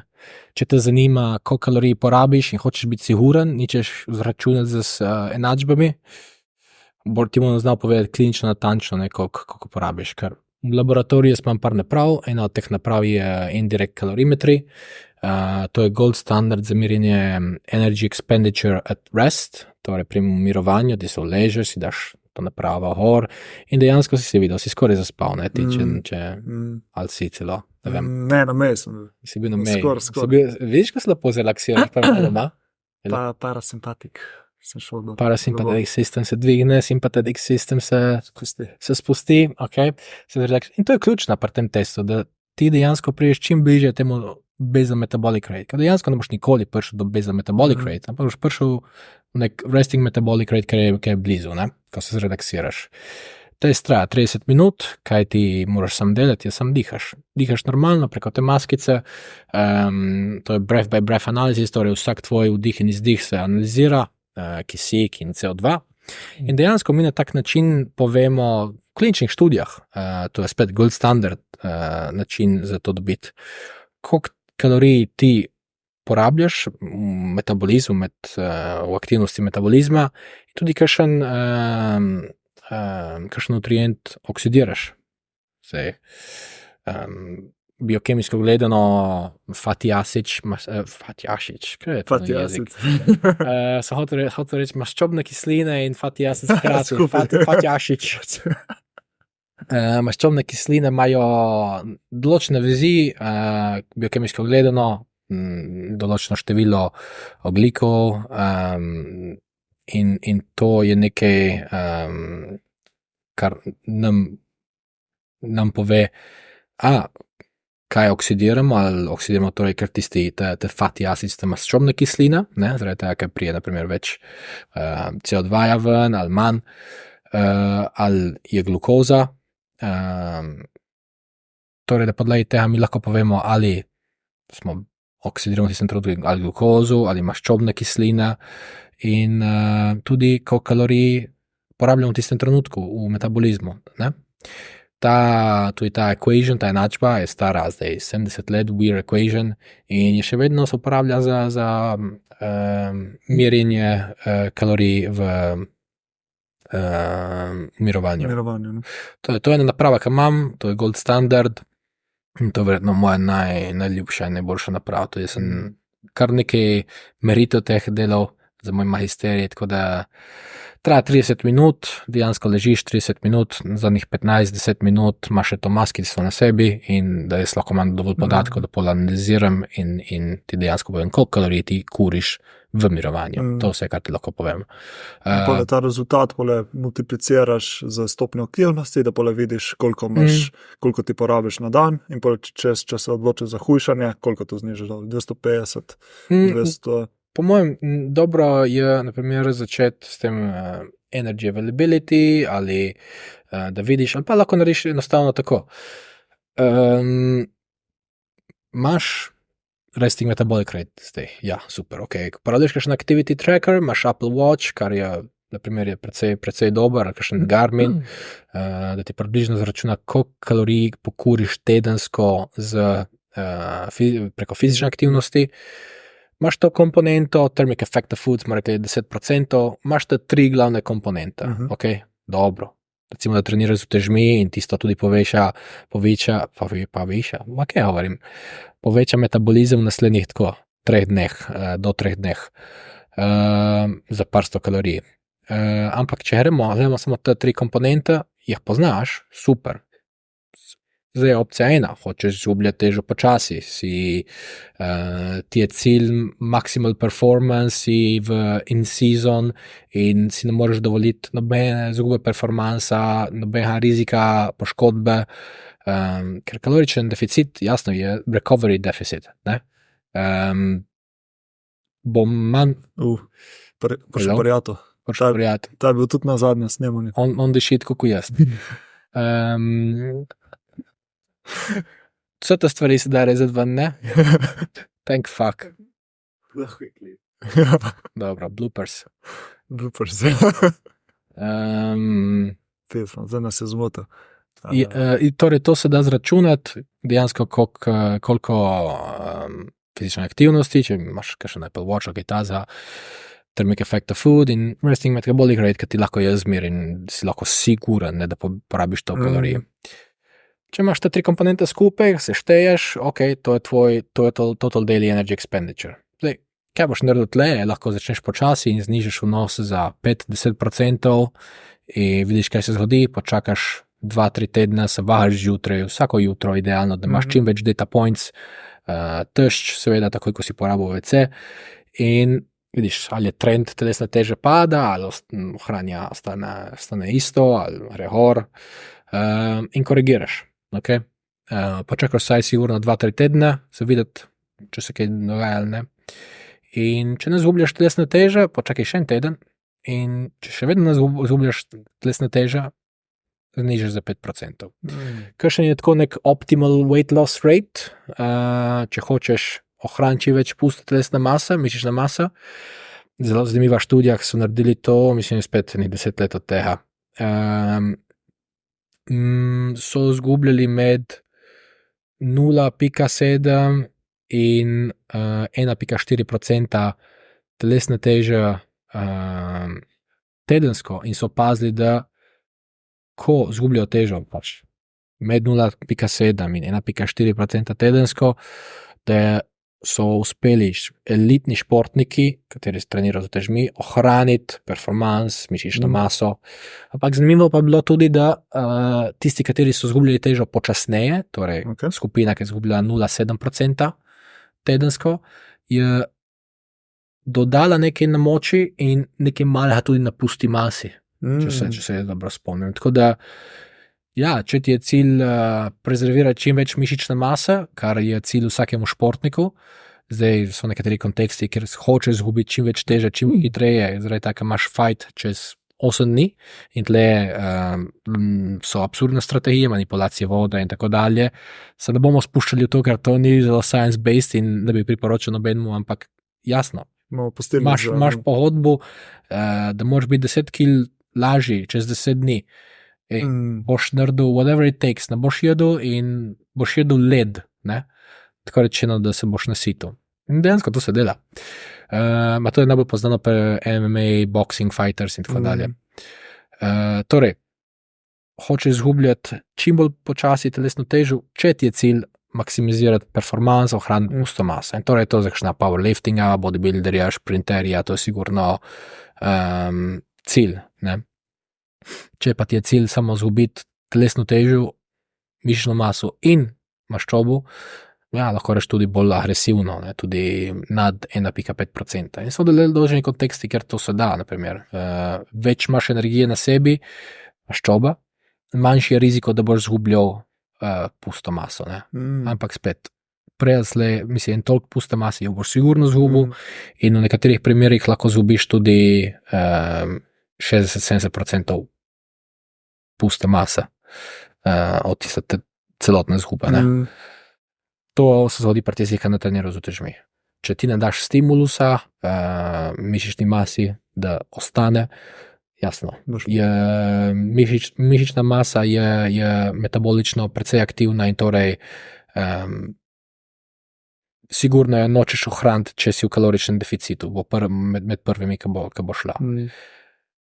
Če to delaš pri starejših letih, povečaš riziko marsikaterih težav later on, ne, mobilnosti predvsem.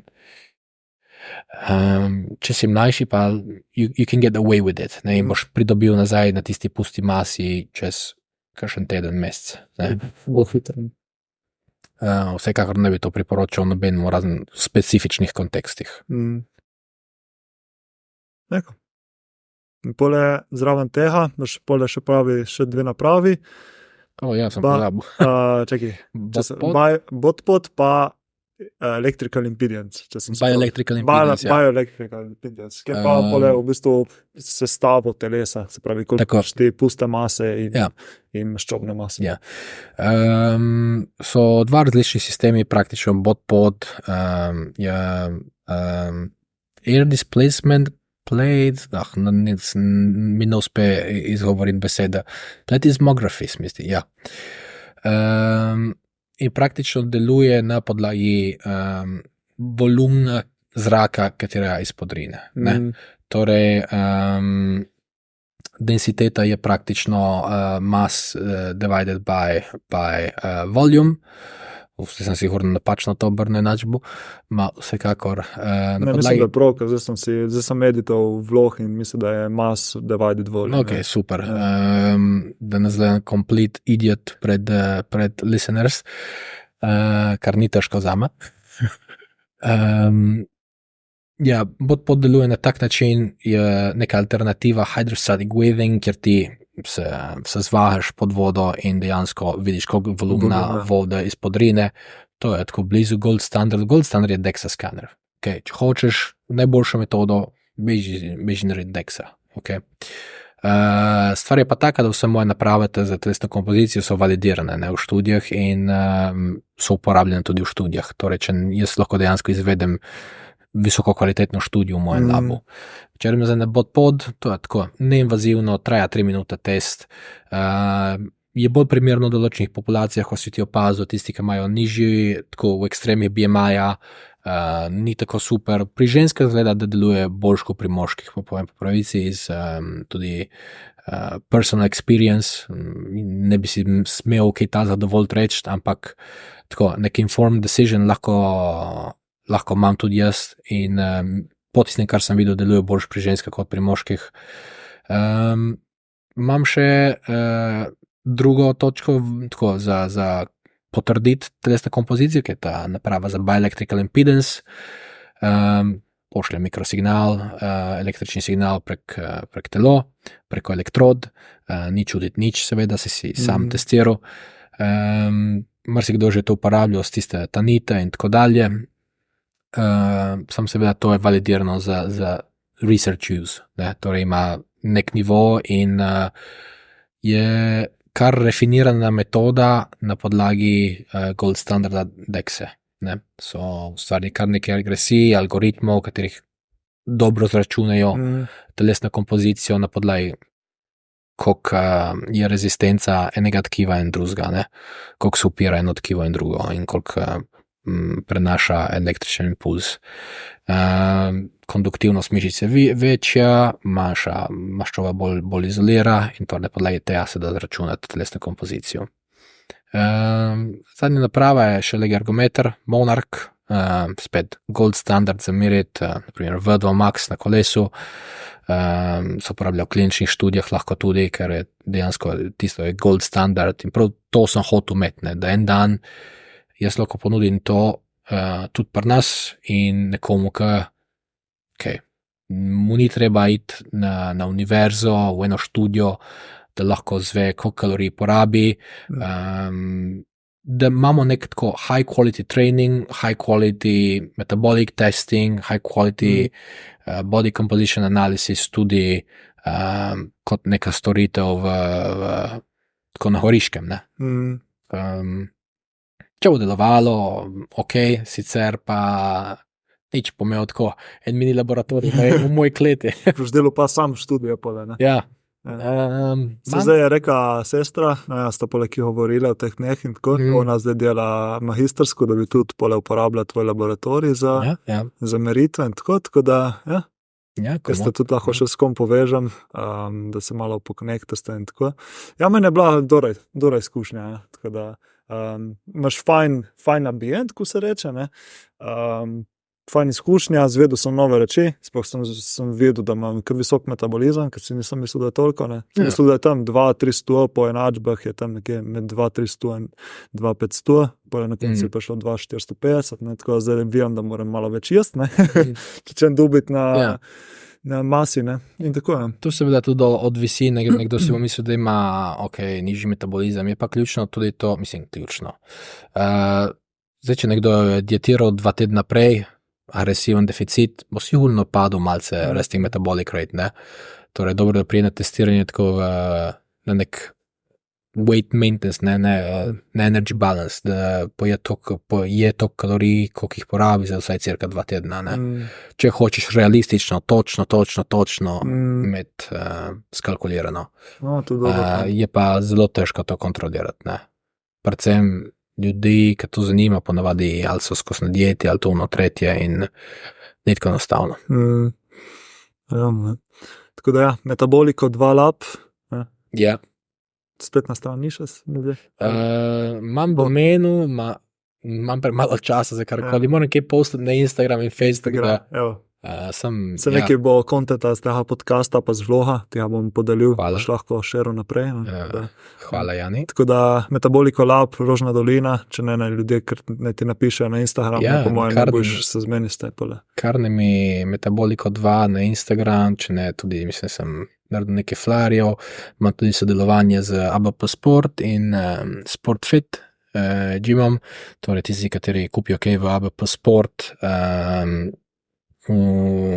dobijo popust na testiranju in člani ABP Sporta, ne ABP Sporta, pardon, Sport and Fitnessa v Stari Gorici tudi dobijo popust. Tako da bom skušal še kakšno sodelovanje ustvariti, ker zadeva jasno ni poceni, ampak takoj, ko imaš medical equipment, sem zdaj, pred enim mesecem sem zamenjal senzor za kisik. 400 €. Pa maskica, koliko se rekel, da je ena maskica? Maskica, 70-80 €, odvisno, ki vzamem. Mislim. Čekaj, ima tisto za v bistvu za enkrat uporabiti? Ne, tisto. Si misliš, da je bilo samo za enkrat? Se zato, ne, pač. Ne. Tisto mi je bilo pa res. Lahko pereš in pole. Tisto so Hans Rudolf silikonske maskice, standardne, tisto so samo pere in to. Okay. Ja, tisto to je še ena milost, ne, zdaj, če bi bila za enkratno uporabo. Thank God. To je to. Mislim, so neki consumables, ampak to je normalno in bolj je to, da dejansko vsako toliko, ja, moram zamenjati senzor za kisik, moram kupiti nove elektrode za bioelectrical impedance, moram zamenjati, polniti bombulce za kalibracijo, za pline, ne, ker vsakič moram praviti kalibracijo pred testiranjem. Vse te stvari stane in takoj, ko je to ko so zdravstvene naprave, so cene absurdne. In ja, si ne morem džabe vse delati. Ja, se nekaj moraš tudi uložiti za svoje zdravje, da zviješ reči, ne. Tako da, ja, sploh mi Slovenci smo malo bolj škrt. V tujini verjetno ni tak problem dati, ne. Kako je situacija? Ja, vsi smo malce škrt, kaj? Se mi zdi, da tle, pri nas je še malo bolj malo, kaj. Ne vem. Nisi dobil taka vtisa? Ma kaj jaz vem. Skrajno povedano, jaz sem pazil to v UK, da nočem zdaj reči nič slabega, jaz sem imel vedno lepo in imam najlepše spomine življenja tam. Se mi zdi, ne vem, prvič, ko sem jaz prišel tja, ne, te vprašajo, hey, how are you? In dejansko te ne vprašajo zaradi ta, da jim ti poveš, ne, ti rečejo, to je ko se reči, čau, nimaš. Jaz še enkrat začnem govoriti, tam razlagati in to je bilo v začetku, ne, potem sem se razumel, ne. Dejansko jih ne briga in samo vprašal vljudno, da izpadajo vprašal vljudnost, I'm good, you? Sem vedno, ne vem, izpadel pol idiot na začetku, nekaj sem začel razlagati štorijo moja življenja in se jokat pred njimi in tako stvari. Ja, pol se navadiš, dejansko samo to me vedno bilo, kaj me vprašaš, how are you, če te ne briga? Če začne govoriti, ne, ti povem štorijo moja življenja, lej, ta me pustila, ne, se moraš malo. Ja. Ne, je pa, če ne, super. Zdaj mislim, zaradi Brexita ni več tako enostavno, sicer pa bi priporočil takoj kakšnemu študentu, ki hoče neko izkušnjo in da gre v tujino, sigurno. Sam stvari so se malce spremenili, ne vem, če več tako easy. Ta Brexit je kar malo poslabšal stvari, oziroma bolj težko je vse. Ne? Ja. Pa to je tisto, kar sem ti rekel prej, da sem jaz šel tako kar do, ne vem, ko sem bil študent in sem iskal doktorat. Dejansko najboljše je, da ti kar uletiš tja in hej, se predstaviš nekomu potencialnemu supervisorju in to je najboljš delovalo. Da dejansko vidijo, da imaš tisti fire v sebi, ne. Če to opazijo, in tudi meni je to všeč, ne, pozabim, zdaj jaz tudi imam študenta na čez in ko vidim mega študenta, da je tako sprašuje stvari, da je napaljen, da si želi delati, to je nam največje zadoščenje, ne. To moram priznati, je res lepo videti. Zdaj, ko bojo gledali tvoji študenti, to boš kar naenkrat vseh boš imel tam kruh tebe, ne. Profesor Čon. Ker se mi bo smeli. Ne, lih zaradi tega, ker se bojo hoteli dobro zapisati, ne, kar naenkrat ne boš imel več miru zdaj, ne. Ne, moram reči, da so malo v šali. So si pridni in meni je to tudi pomembno, jaz vem, kako je, ko imaš shit v življenju, imaš kakšen shit period v življenju in dejansko nikoli ne veš, kaj je s tistim študentom, zakaj je taki fuck arounder, naprimer, nekaj enkrat. Kaj dobiš? So nekateri, ki se ti zdi tako na prvi vtis, da ne briga prav nič, ne. Samo dejansko ne veš, kaj se dogaja v njegovem življenju, v njenem življenju in dela 3 joba, da je lahko tam in to dosti krat si skušam zapomniti, no, ne, preko postanem dighead, ker sem kratko grumpy človek, če ne. To je dober point, ja. Ja, ne zlegaš grumpy. Tudi sestra ni nikoli rekla, da bi bil grumpy. Čudno, žena pa je drugače pravi. Kdo se laže tle?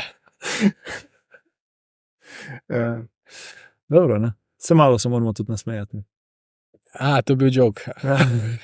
Ok, ja, to je bil joke. I love you, Natalija, shout out my beautiful wife. Se ne bo poslušala, ne. Ne bomo dali slovenskih, angleških podnapisov. Kaj ti si misliš, da bo ona mene poslušala? Ona bo 2 minute poslušala, boj tiho, ne. Ok, Cool. Evo, se neki tematik smo predebatirali, ne?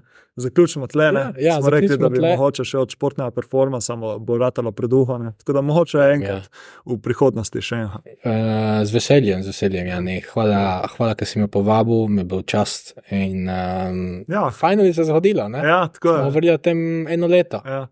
Sej je dosti krat tako, veš, da se začneš meni za podcast in pole rabe neki cajt, ne? Ja. Ne, hvala, ker si vzel cajt, res ful zanimivih tematik, pa strokovnih tematik. Z veseljem. Evo, preko zaključamo.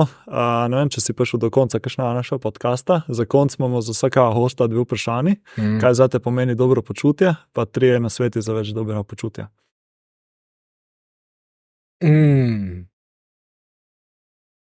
Zame dobro počutje je, da to je res filozofsko vprašanje. Je, da imaš družino, da si zdrav, fizično zdrav, da nimaš nobenih bolezni in to po mojem ustvari tvoje dobro počutje. Pa, kar sem postal tata, in tako mi je najbolj pomembno je, da so moji otroci veseli, pusti ženo. Tudi ona, meni me veseli, ker ona je vesela in grejo stvari dobro, seveda, ampak to je največje zadoščenje, tako rečeno, in to ustvari moje dobro počutje.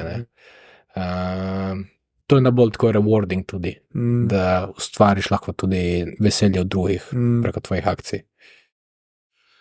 Se skušal odgovoriti na vprašanje, pa po mojem nisem. Ne, se je, ja. Kaj ustvari dobro počutje? In kaj, 3 stvari? 3 nasveti, v bistvu si zajel recimo neke 3 nasvete v tem. Okay. Ja. Ali imaš še kakšnega dodatnega? Pravi si rekel družina, fizično zdravje in pa da veselje v drugih. Make more love. Make more love, alright. Takšno in drugačno, ne? Ljubezen. Samo eno, ja. Čiki bom bom. Good. Hvala ti, Matevž, res.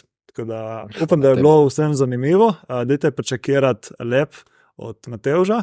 Dajte prečekirati tudi vlog, se pravi, teden pred tem, ko bo šel ta podcast, je objavljen tudi vlog, se pravi, kako je potekala izkušnja. Ti so bilo cringe. Ti slabo boš povedal. Cringe je bilo. Ne, dobro je spadlo na koncu, ja. Tako da, to je to, no, bomo zaključili, ne bomo več nikom razvedel. Tako da, to je to, hvala lepa, pa se vidimo, bote fajn. Pozdravljam povsod vse, kaj. Baj se pštot. Le to ima razrezan. Nisem samo debel. Zrelno, stari, masa. To je cool. Jani, nisi dal dorice? Pizda, nisem dal dorice. Dobro. Ti dam pa za napot. Za napot, sem napil, da bom hvala. Lahko neseš v UK. Ne morem. Si limitiran, razen če daš v Lidžiju noter, nimam v Lidžiju. Nimaš v Lidžiju. Ven pole pa boš imel, ki prijeste nazaj. To je bilo super, po moje. Mislim, ne vem, če sem odgovoril, po moje sem šel malo praviti sideways dosti krat. Ja, dobro. Znanstveno pristopu do tega. Hvala lepa, Jani. Ja, tudi.